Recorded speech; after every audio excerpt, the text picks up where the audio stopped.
Assalamualaikum warahmatullahi wabarakatuh. Alhamdulillahirabbil alamin. Kita lanjutkan kajian kita tentang solat dan zakat.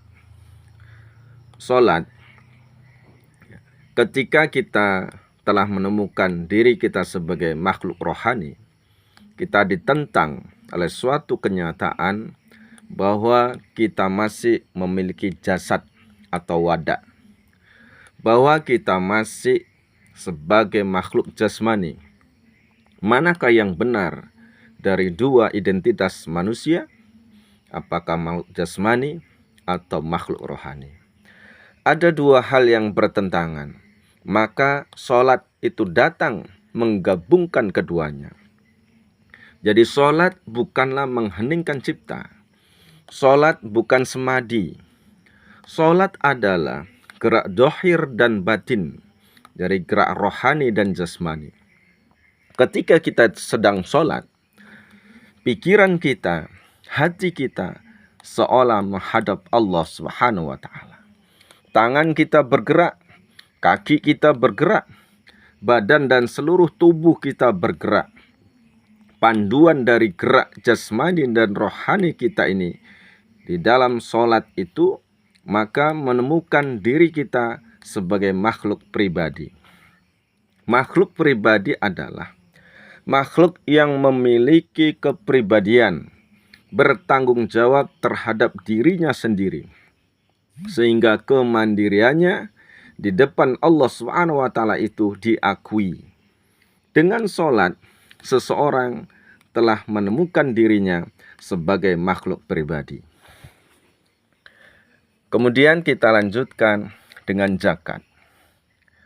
Setelah dengan sholat kita menemukan diri kita sebagai makhluk pribadi, ternyata kita dikonter lagi, ditentang oleh suatu kenyataan bahwa manusia itu adalah makhluk sosial. Manusia tidak akan sanggup hidup sendiri, melainkan selalu bergantung kepada orang lain. Apa yang dibutuhkannya di dalam hidupnya, itu juga dibutuhkan pula oleh orang lain. Ada dua hal yang bertentangan. Manusia sebagai makhluk pribadi atau sebagai makhluk sosial. Maka datanglah zakat sebagai formula partisipasi pribadi kita untuk kepentingan sosial. Zakat menggabungkan identitas manusia sebagai makhluk pribadi dan makhluk sosial. Nah, hasilnya kita menemukan diri kita sebagai makhluk budaya.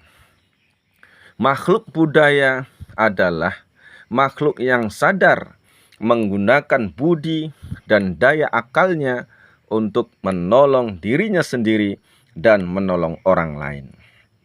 Dalam berbudaya kita sebagai manusia, maka membutuhkan organisasi, manajemen, tata nilai, dan perangkat lainnya.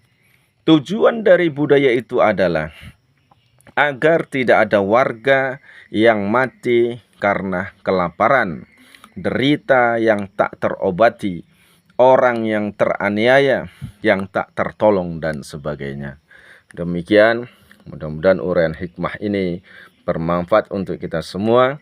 Wabillahi taufiq wal hidayah. Wassalamualaikum warahmatullahi wabarakatuh.